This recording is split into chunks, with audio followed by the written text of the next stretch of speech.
Good evening, my lords, ladies and gentlemen, and everyone else. Rich Hagan, alongside Ian Duke, welcoming you to Curtain Call, here on day 2 at Pro Tour Kaladesh. It's been 2 great days, and Ian, we're going to sort of bookend the Swiss part of the tournament by working our way through what happened here on Saturday. So, way we go back, 8 rounds in the books. We'd played 3 rounds of limited yesterday, 5 rounds of standard, and we came in this morning ready to go again with limited.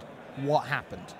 Limited looked pretty cool this morning. We had our feature matches featured the top pod of the day, and we actually saw quite some unique decks there. There were actually 3 blue-black control decks in that top pod, which is something a lot of players might not have expected coming into the tournament this weekend. Yeah, that's astonishing. And presume, I mean, one of them must have been pretty tough to assemble. Somewhere in there. I think it's fair to say. Yeah, I think that is fair to say. You know, coming into the tournament, a lot of players were talking about how the format feels fast, it feels aggressive. You know, you want to get on board early. But I think really, once the top teams kind of hit the format and all practiced a lot, they actually figured out some extra dimensions to the format, how to defend yourself early, how to build control decks, how to assemble 2-card combos that work really well together and give you a powerful endgame. So we actually saw quite a dynamic limited environment unfold. How big a deal is the fact that there are plenty of artifacts in the set? It's not like a Mirrodin where there are just hundreds of them and everything's artifactual. But to what extent does that mean that you can have a sort of subset of red cards over here and another completely different subset of red cards over here, because both are filling out their decks with eager constructs and bastion mastodons that aren't necessarily on a particular color, even though maybe they might like them?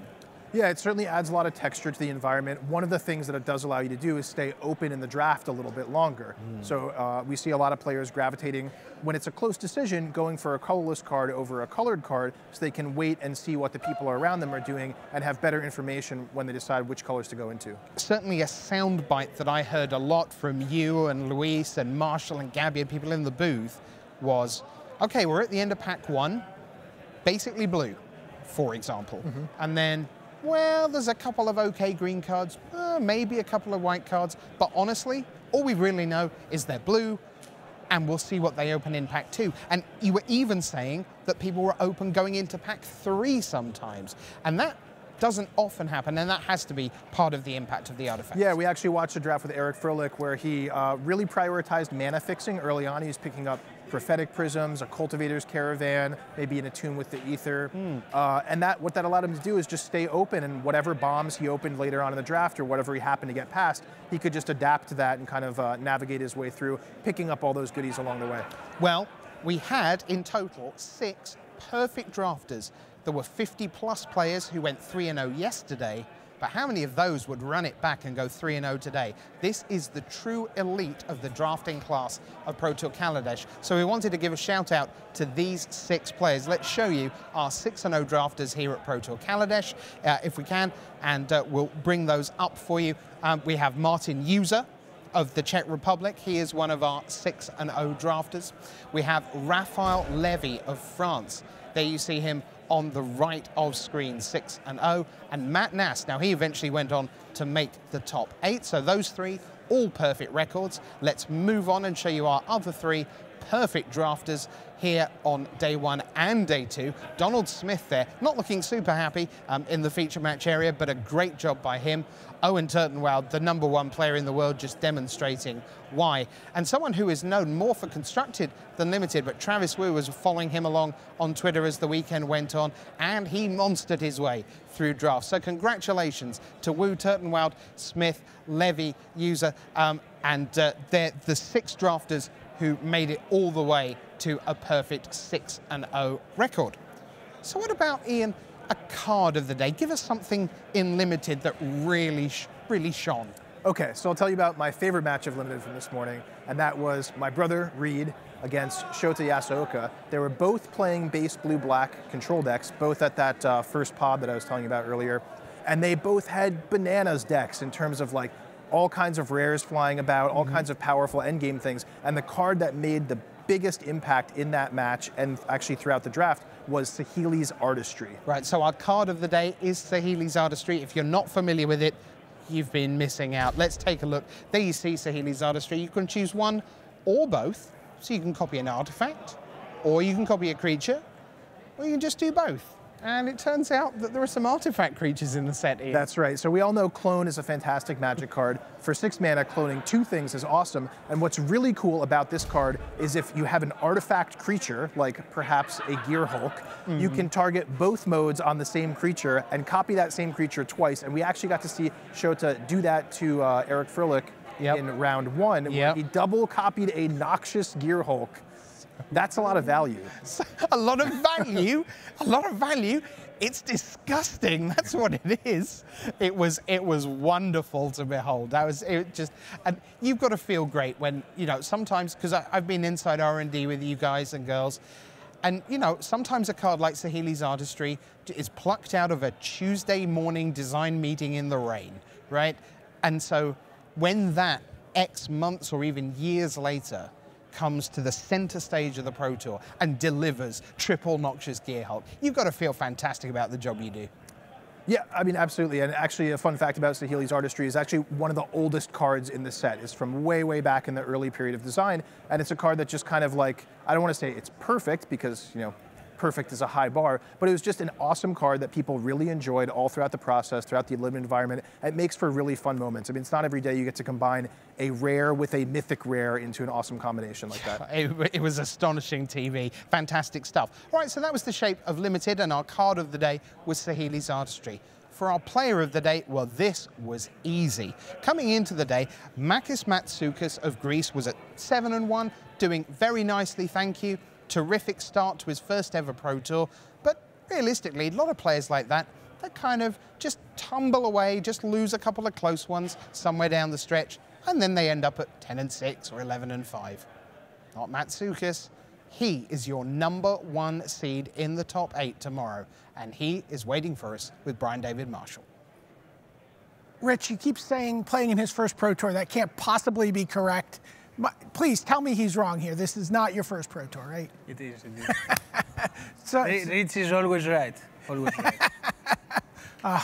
How much did he pay you? Okay. So, but you've been playing Magic for a long time. You told me you've been playing Magic since you were really a young boy. 11 years old. 11 years old. Yes, right around when Judgment was released. And then did you always want to play on the Pro Tour? Were you always competitive with the game, or is that something that came later? In the first years, I was just a small child, so I didn't see the game competitively at all. I was mainly interested in going there, spend the Friday afternoon playing cards, go to a pre-release, stuff like that, FNMs. I didn't see the game competitively at all. I started to play competitively when Scars of Mirrodin was released. And that was after you got done with school, right? You said yes, you had to put Magic aside for a little while. I took a break when Shards of Alara was released.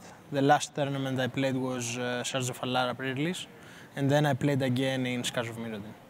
Wow, wow! And then here you are, and how hard have you fought to get just not into the top 8, but to get the opportunity to go to the Pro Tour and represent Greece here on the biggest stage? Along with a friend, Pavlos Kanelis, he's also here. He represented the country as well. I think I tried really hard. The first PTQ that I played was for the last Pro Tour Hawaii. I lost in the top 4. It's crazy coincidence. And I played all of the old system PTQs in Greece, made some top 8s, never been to the finals though, always lost in the top 4 or top 8. And then when the system changed, I started playing PPTQs, and finally I won one. Finally. Now, you told me that as someone who's followed the Pro Tour and watches, you know, these events, you have a particular player that is one of your favorites. Yes, but he's one of my possible opponents, so I don't know if I should mention that. But okay, I will admit that one of my, let's say, idols of the game is Shota Yashoka. And you got to play him and beat him during the Swiss rounds. That must feel like such a dream come true. That's true, that's true. It felt like a great accomplishment. Yeah, well, anytime you beat Shota Yashoka. He's a legend of the game. He does stuff that no one else does. I mean, I only have respect for him. Yeah. All right. So let's talk quickly about the deck that you'll be playing tomorrow and the deck that you used to beat Shota Yasuoka. You're playing a red-white tokens deck that is really of your own design here. Talk to us about this deck. Reckless Bushwhacker, we haven't seen a ton of. Servo Exhibition. This is an exciting card that we haven't seen a lot of, and we saw you really use that card to great effect down the stretch of the tournament. Yes. So when Kaladesh, the full spoiler, was released, I immediately thought that Smuggler's Copter is one of the best cards. I think everybody caught up. Scoreboard. Really quickly. So I tried to find the best sell for the card. I started with more like the red-white vehicles list. Changed some stuff, didn't like some stuff. My deck is worse in doing stuff than red-white vehicles. But I thought that I should be as fast as possible. So I went with the Reckless Bushwhacker plan. And the one-drops, Toolcraft Exemplar and Inventor's Apprentice, they require artifacts to function, as they are just one-power creatures. So I thought that I could use Servo Exhibition. I tested the card. I think it's only playable in this cell, not any other cell. And this. Outnumbers another unusual card that we haven't seen a lot of. What's the biggest thing you took down with that this weekend? And then we're going to... The biggest thing, I think, for toughness. Okay. Because I think in the format, a few things have 5 toughness. Maybe Iskana, but that's You're talking about a bunch of servos. That's still a pretty impressive obstacle to overcome. Makis, good luck tomorrow. Thank you very much. Good games tonight. I know I was told by your friend that you are responsible for keeping Greece awake, cheering you on, and they're going to have to get up tomorrow and watch Their you. support has been the best thing.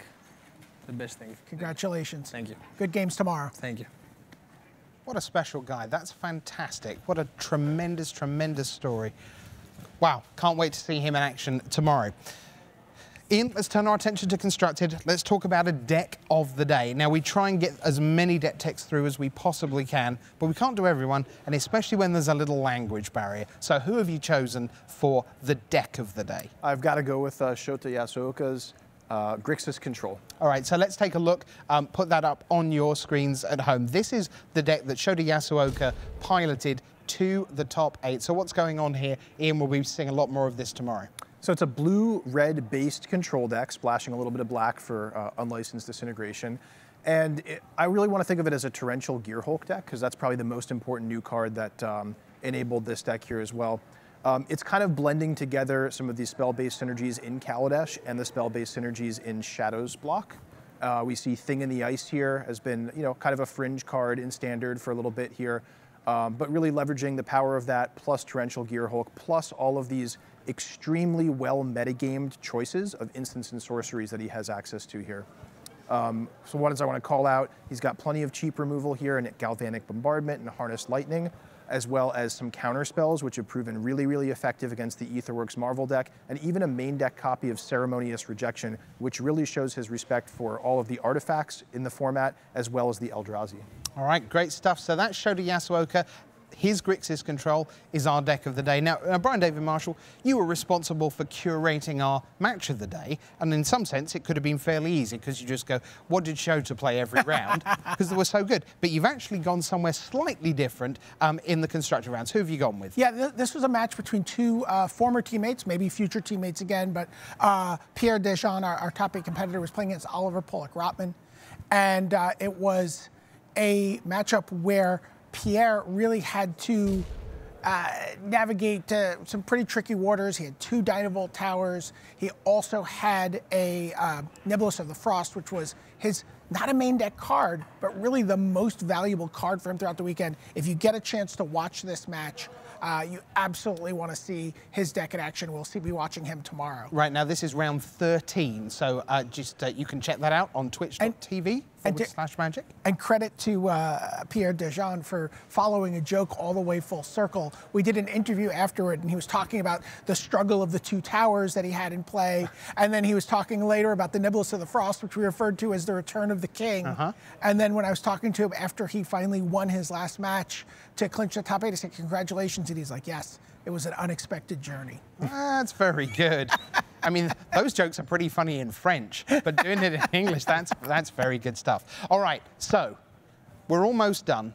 We're almost ready for tomorrow's top 8. But who are the top 8? If you're just joining us, let's show you our final standings here after the Swiss and reveal the top 8 one last time. So number 1 seed, Makis Matsoukas, through to the semi-finals. He'll be playing after lunch. The number 7 ranked Shota Yasuoka, also as the 1 or 2 seed, plays in the semi-finals. Pierre Dajon and Matt Nass, they get to come in at the 2nd stage of the quarterfinals. They will await the winners of stage 1. And in stage 1, Carlos Ramao of Brazil will face Joey Manor of the United States, and Ben Hull of Canada will go up against Li Shichan of Hong Kong. A phenomenal lineup for the top 8. Amazing blend of experience, youth, first time, roller coaster, fairy tale, and just the best in the business. Should we come back tomorrow and do it all again? Absolutely. I'm scared. I don't know how tall Carlos Ramao will be by the time we get back tomorrow. 10 feet tall's the proverbial. He's well on the way. Thanks so much for being part of our Pro Tour coverage here on day 2. That is curtain call. It's time for the curtain to fall, but we open again with real box office with the top 8. We'll see you tomorrow.